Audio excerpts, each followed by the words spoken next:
गोविंद गोपाल भज मन गोविंदा गोविंदा गोपाला गोविंदा गोपाला गोविंद गोविंद गोपाल भज मन गोविंदा गोविंद गोविंद गोपाल भज मन गोविंदा गोविंदा गोपाला गोविंदा गोपाला गोविंद गोविंद गोपाल भज मन गोविंदा गोविंद गोविंद गोपाल भज मन गोविंदा। इसलिए हे पुण्य आत्माओं, पूरी एकाग्रता के साथ एक एक शब्द को हृदयंगम कीजिए। ये शरीर, ये इंद्रियां, ये मन, ये बुद्धि और ये संसार का सारा सामान अपने कर्तव्य का पालन करने के लिए हैं। ये उपकरण हैं। इसे आप मैं और मेरा मान लेते हो। आप तो आत्मा हो, आप तो आत्मा हो। कल तक नहीं पता था, आज तो पता चल गया। मैं आत्मा हूँ, शरीर में रहता हूँ। इसलिए भगवान कहते हैं वर्ण आश्रम आदि के अनुसार अपने अपने कर्तव्य का निस्वार्थ भाव से। अब आप बताइए, आप हम लोग गृहस्थ आश्रम में रहते हैं। सब ध्यान से सुनो। कहाँ रहते हो? गृहस्थ में। गृहस्थ तो एक आश्रम है, तो हम आश्रम में तो रहते हैं ना। ना, हमारी कोठी आप आश्रम कह रहे हो, हमारा बंगला है आप आश्रम कह रहे हो। ये गृहस्थ आश्रम है, तो हमें निस्वार्थ भाव से पालन करना हमारा स्वधर्म है। आस्तिक जन ध्यान से सुनिएगा, जो अपने को शरीर मानकर ये मेरा परिवार मानता है, मेरा शरीर मानता है, इन्हें बोलते हैं आस्तिक जन। जिसे धर्म कहते हैं उसी का नाम कर्तव्य है। आप जिसे धर्म कहते हो, भगवान उसे कर्तव्य कहते हैं। स्वधर्म का पालन करना अथवा अपने कर्तव्य का पालन करना एक ही बात है।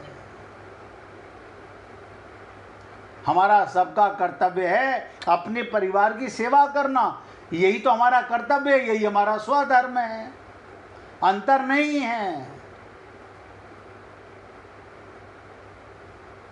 कर्तव्य उसे कहते हैं, ध्यान दे सुनो, अर्जुन नहीं, आप हम सब लोग अनादिकाल से इस अज्ञानता को मिटा नहीं पा रहे। पुनरपि जननम पुनरपि मरणम, बार बार संसार में आते हैं चले जाते हैं। अज्ञानता नहीं मार पाते, राग द्वेष नहीं मिटा पाते। अब हमारा कर्तव्य किसे कहते हैं? जिसको सुगमता पूर्वक कर सकते हो। अब बताइए, कुम्हार मिट्टी के खिलौने बना सकता है। अब कुम्हार से कहो तू खेती कर, वो नहीं कर सकता, वो नहीं कर सकता। जुलाहे का काम कर सकता है, जो आवश्यक करने योग्य है और जिसको करने के पर प्राप्तव्य की प्राप्ति अवश्य होती है। आप अपने जिस शरीर में, जिस आश्रम में, जिस वर्ण में, जिस जाति में, जिस धर्म में आए हैं, वहाँ आप अगर जिस कर्म को कर सकते हैं सुगमता से कीजिए। इससे प्राप्तव्य की प्राप्ति यानी परमात्मा की प्राप्ति अवश्य होगी। ऐसा मत समझिएगा कि ब्राह्मणों को भगवान जल्दी मिलेंगे, शूद्रों को बाद में मिलेंगे। ये अज्ञानता मिटा दीजिए। क्योंकि भगवान सबके हृदय में बैठा हुआ है। धर्म का पालन करना सुगम होता है क्योंकि वो कर्तव्य होता है। धर्म ही कर्तव्य है। ये नियम है कि केवल अपने धर्म का ठीक ठीक पालन करने से मनुष्य को वैराग्य हो जाता है। वैराग्य हो जाता है। ठीक ठीक कर्म, ये आपको निमित्त बना रहे हैं भगवान। अब देखिएगा, बहुत गहराई से सुनिएगा।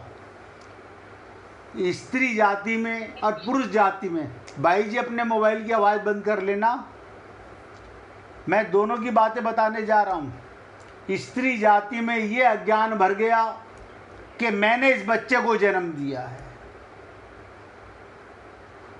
और पुरुष जाति में ये अज्ञान भर गया मैं इस परिवार का पालन करता हूँ। तुम कुछ नहीं करते। किसी स्त्री ने किसी बच्चे को जन्म नहीं दिया। ये शरीर भगवान का है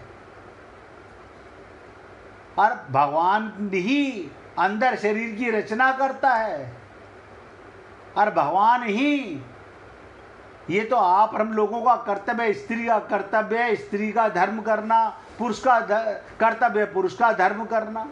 लेकिन हम कर्तव्य ना मान के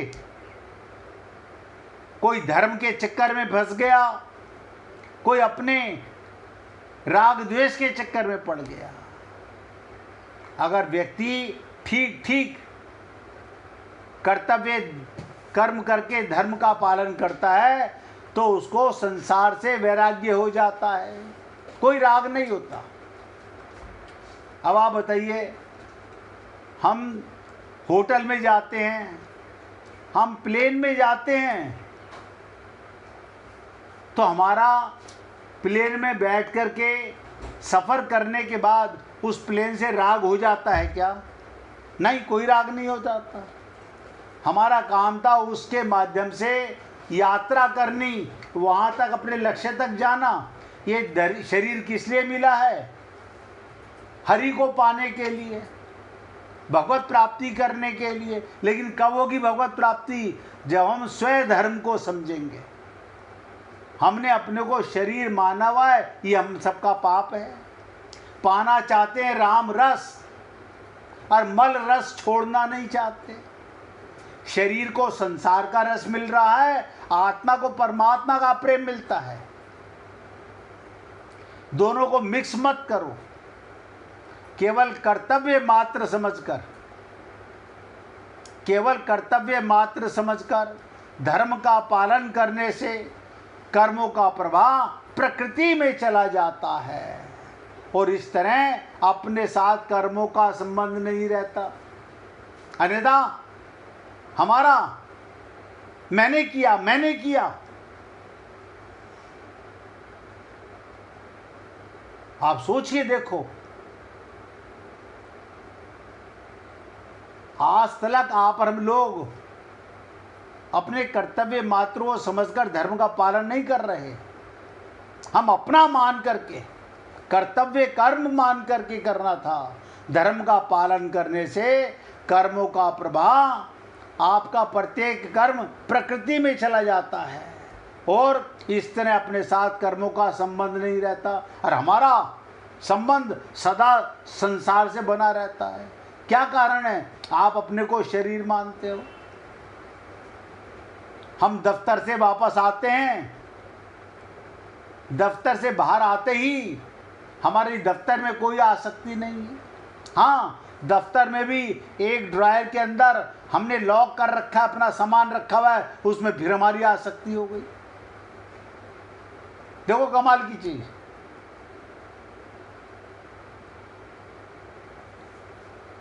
दुकान में आग लग जाए, जो दुकान का मालिक है उसको दुख होता है, नौकर को दुख नहीं होता। नौकर को दुख नहीं होता। ऐसे ही यहाँ पर हम लोग इस अज्ञानता को मिटा नहीं पा रहे हैं, और जन्म जन्मांतर से ये पाप कर नहीं रहे, हो रहा है हमारे साथ अपने आप, बिना करे हो रहा है। इसीलिए तो भगवान ने कहा, वर्ण आश्रम आदि के अनुसार सभी मनुष्यों का अपना अपना कर्तव्य है, स्वधर्म कल्याणप्रद है। मैंने कहा कुम्हार को कुम्हार का कर्तव्य निभाना है, जुलाहे को जुलाहे का निभाना है। वही उसी से कल्याण हो जाएगा। रविदास जी जूतियां गांठते थे, कबीर जी जुलाहे का काम करते थे, भगवत प्राप्ति कर गए। परंतु दूसरे वर्ण दूसरे आश्रम आदि का कर्तव्य देखने से अपना कर्तव्य अपेक्षाकृत कम गुणों वाला दिखता है। हमें क्या नजर आता है? उसका काम कितना बढ़िया है। हम तो मूंगफली बेचते हैं, वो सोना चांदी बेचते हैं। अरे तो दोनों बराबर है। आपको नजर आता होगा ये सोने चांदी की दुकान है, ये मूंगफली वाले की राशन वाले की दुकान है। अंतर क्या है? अज्ञानता का अंतर है। ये धोखा भ्रम में पाले हुए हैं। अभी मित्तल साहब सुन रहे हैं, एक सज्जन बैठे हुए राजकुमार जी के मित्र हैं, वो दुकान पे ही बैठे होंगे शायद। अभी वो दुकान भगवान की चला रहे हैं तो ये उनका धर्म है। अगर वो अपनी दुकान चला रहे हैं तो देखो उनके मुंह पे बोल रहा हूं, वो पाप हो रहा है, अज्ञानता में भरे हुए हैं। सब कुछ भगवान के निमित्त करता है जो व्यक्ति प्रकृति का कार्य प्रकृति के लिए, कोई राग नहीं, अपने आप वैराग्य हो गया। अन्यथा हम बार बार क्यों आते हैं संसार में? घर में अपनापन, परिवार में अपनापन, शरीर में अपनापन, सामान में अपनापन। भगवान कहते हैं जब तेरा यहाँ अपनापन है तो मैं अपने साथ क्यों लेके जाऊं? अभी जब मीना जी के यहाँ बात चल रही थी तो मीना जी ने कहा ये पियर है और हमें ससुराल में जाना है, लेकिन कोई जाना ही नहीं चाहता। यहीं पर हमने पियर यहीं पर ससुराल अलग अलग बना ली और हम यहीं पर पागलों की तरह लगे हुए हैं, भ्रम मिटाना नहीं चाहते। इसलिए भगवान कहते हैं कोई वर्ण कोई आश्रम आदि के अनुसार सभी मनुष्यों का अपना अपना कर्तव्य स्वधर्म कल्याणप्रद है। जैसे भिक्षा मांगने वाले का, सन्यासी का, महात्मा बुद्ध राजा के पुत्र होकर भिक्षा मांगते थे। सोच के देखो,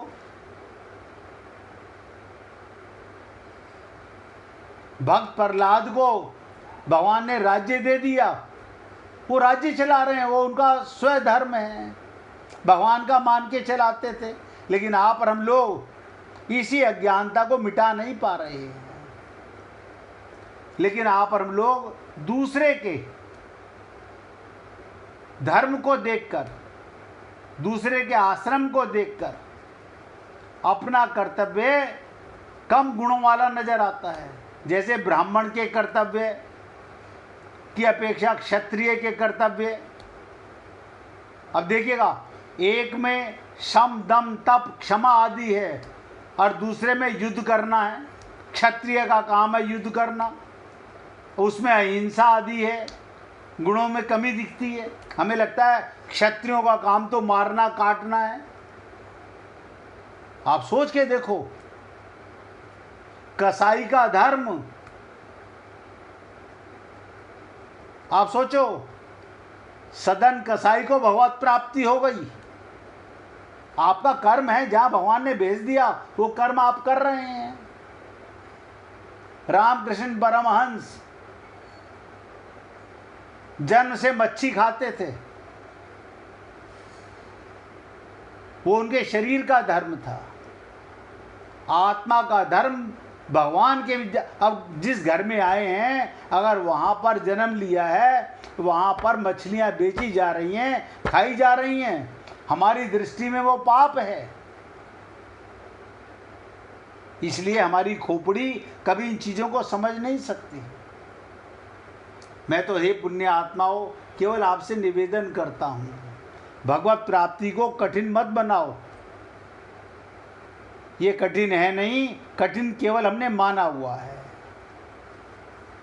इसीलिए आपसे निवेदन करता हूँ कि भ्रम को मिटाने का प्रयत्न करोगे तो भगवत प्राप्ति बहुत सरल हो जाएगी। भगवत प्राप्ति में कभी कोई रुकावट ना आई है ना कभी आएगी। अपने स्वधर्म को जहाँ भगवान आपको लाए हैं, देखिए जगन्नाथ जी की बात चल रही थी, वहीं पर 3 मिनट की एक लीला और सुन लीजिएगा, बहुत ध्यान से सुनिएगा। और किसी भक्त को भजन सुनाना हो तो निकाल के रखिएगा। तुलसीदास जी का अनुभव क्या, तुलसीदास जी अपने इष्ट देव भगवान राम का दर्शन करने जगन्नाथपुरी गए। मंदिर में भक्तों की भीड़ देखकर प्रसन्न मन से खुश होकर के अंदर गए। जगन्नाथ जी का दर्शन करते ही निराश हो गए, दुखी हो गए तुलसीदास जी। मैं तो राम का दर्शन करने आया था। विचार किया, ये बिना हाथ पैर के मेरे भगवान नहीं हो सकते। तुलसीदास जी क्या करें, जगन्नाथ जी की मूर्ति के हाथ पैर नहीं हैं। ध्यान से सुनो, बोले हस्तपाद विहीन देव हमारा परमात्मा इष्ट नहीं हो सकता। बाहर निकलकर दूर जाकर एक वृक्ष के नीचे बैठ गए। सोचा इतने दूर आना व्यर्थ हुआ, क्या गोलाकार नेत्र वाला हस्तपाद विहीन दारूदेव मेरा राम हो सकता है? कदापि नहीं। मन में भ्रम आ गया। रात्रि हो गई, थके हुए थे, भूखे प्यासे, तुलसी का अंग अंग टूट रहा था, बहुत थक गए थे। अचानक एक आहट हुई, वो ध्यान से सुनने लगे। क्या सुनने लगे? एक छोटा बालक कह रहा है, अरे बाबा यहाँ तुलसीदास कौन है? हाथों में थाली लिए पुकार रहा है। तभी तुलसीदास आप उठते हुए बोले, हाँ भाई हाँ, मैं हूँ तुलसीदास। बालक ने कहा, अरे आप यहाँ, मैं बड़ी देर से आपको खोज रहा हूँ भीड़ में। बालक ने कहा, लीजिए जगन्नाथ जी ने आपके लिए प्रसाद भेजा है। तुलसीदास जी बोले, कृपा करके इसे वापस ले जाओ। बालक ने कहा, आश्चर्य की बात है, जगन्नाथ जी का भात जगत पसारे हाथ, और वो भी स्वयं महाप्रभु ने, स्वयं जगन्नाथ जी ने भेजा, और आप स्वीकार नहीं कर रहे, कारण क्या है? तो तुलसीदास जी बोले उस बालक से, अरे भाई मैं बिना अपने इष्ट को, बिना राम को भोग लगाए कुछ ग्रहण नहीं करता। फिर वो जगन्नाथ का झूठा प्रसाद जिसे मैं अपने इष्ट को समर्पित कर सकूं, ये मेरे लिए काम का नहीं। बालक ने मुस्कुराते हुए कहा, बाबा आपके इष्ट ने ही भेजा है, राम ने ही भेजा है। तुलसीदास जी बोले, ये बिना हाथ पैर का दारू मूर्ति मेरा भगवान नहीं हो सकता। बालक ने कहा, आपने श्री रामचरितमानस में इसी रूप का वर्णन किया है। ध्यान दीजिएगा, यानी तुलसीदास जी का भ्रम मिटाने के लिए भगवान क्या कह रहे हैं? आपने लिखा है ना तुलसीदास जी ने रामचरितमानस में, बिनु पद चलें सुनय बिनु काना, कर बिनु कर्म करें विधि नाना, आनंद रहित सकल रस भोगी, बिना वाणी बक्ता बड़ जोगी। अब तुलसीदास जी की भाव भंगिमा देखने लायक हो गई। नेत्रों में आंसू, मुख में शब्द नहीं निकल रहे थे। थाल रखकर बालक ये कहकर अदृश्य हो गया। क्या कहकर? मैं ही राम हूं। मेरे मंदिर के चारों ओर हनुमान का पहरा है, विभीषण नित्य मेरे दर्शन को आता है। कल प्रातः तुम भी आकर दर्शन कर लेना। तुलसीदास जी ने बड़े प्रेम से प्रसाद ग्रहण किया और प्रातःकाल जगन्नाथ, बलभद्र और सुभद्रा के स्थान पर, ध्यान दीजिएगा, अंदर बहन भाई बैठे हुए हैं, जगन्नाथ भगवान, बलराम जी, कृष्ण, बलराम और उनकी बहन सुभद्रा। आप क्या देख रहे हैं वहाँ पर? श्री राम, लक्ष्मण और जानकी जी विराजमान है। भगवान ने भक्त की इच्छा पूरी की। जिस स्थान पर तुलसीदास जी ने रात्रि व्यतीत की थी, वो स्थान आज भी जगन्नाथपुरी जाओ तो तुलसी चौराया कहलाता है, नाम से विख्यात हो गया है। वहाँ पर तुलसीदास जी की पीठ बड़छत्ता मठ के रूप से प्रतिष्ठित है। हे पुण्य आत्माओं, भगवान की लीलाओं में, भगवान के रूप में बुद्धि नहीं लगाते हैं, भाव से भगवान को प्रेम करते हैं। अब मिसिज मेहरा भजन सुनाना चाहती हैं, आप उनके मुख से भजन सुनिए। सुनाइए देवी जी। ये तो प्रेम की बात है उठो, ये तो प्रेम की बात है उठो, बंदगी तेरे बस की नहीं है, बंदगी तेरे बस की नहीं है, यहाँ सर दे के होते हैं सौदे, यहाँ सर दे के होते हैं सौदे, आश की इतनी सस्ती नहीं, आश की इतनी सस्ती नहीं है, ये तो प्रेम की बात, ये तो प्रेम की बात है कूदो, प्रेम वालों ने कब वक्त पूछा, प्रेम कर, प्रेम वालों ने कब वक्त पूछा, उनकी पूजा में ये सुन उठो, उनकी पूजा में सुनते उठो, पल पल में होती है पूजा, यहाँ पल पल में होती है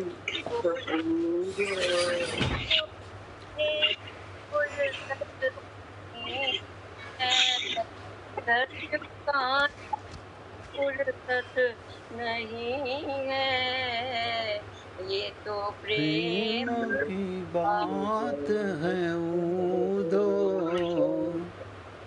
प्रेम की बात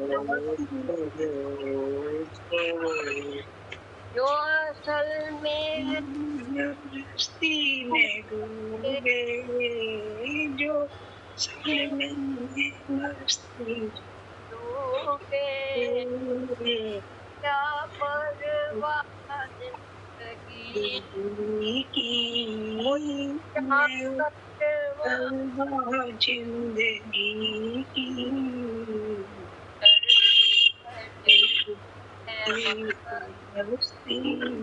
तो उड़ती है करती है मस्ती, हकीकत मस्ती नहीं है, वो हकीकत में मस्ती नहीं है, तो प्रेम की बात तो प्रेम बात है छोड़ो, इसकी नजरों हम प्यारे रोते हैं हम प्यारे, वो तो रहते हैं जग से न्यारे, वो तो रहते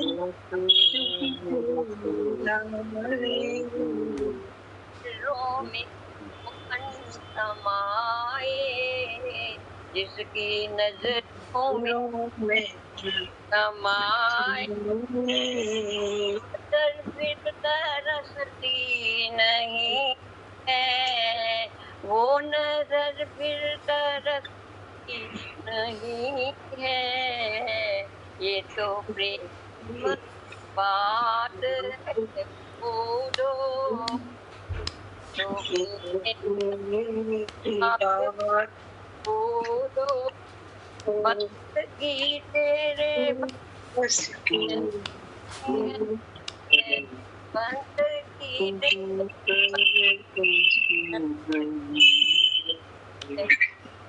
दर्दे के खोटे हैं सौदे,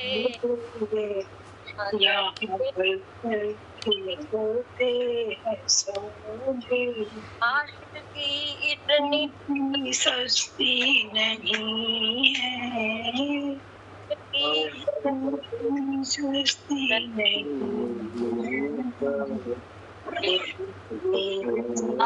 की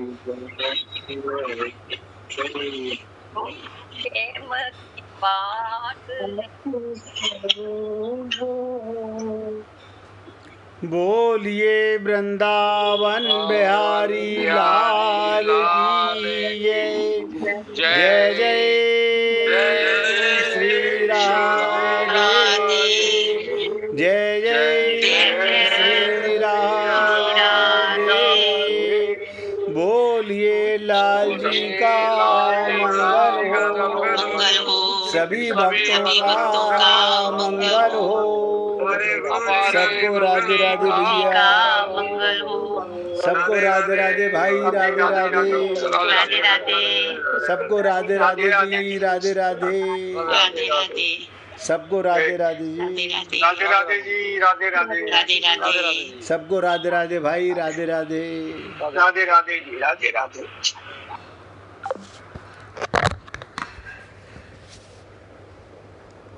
आज तो 15 जने सुन रहे थे, हैं 16 जने। वो जनरली आज ये विकास नहीं था, बस बाकी 16 जने हैं।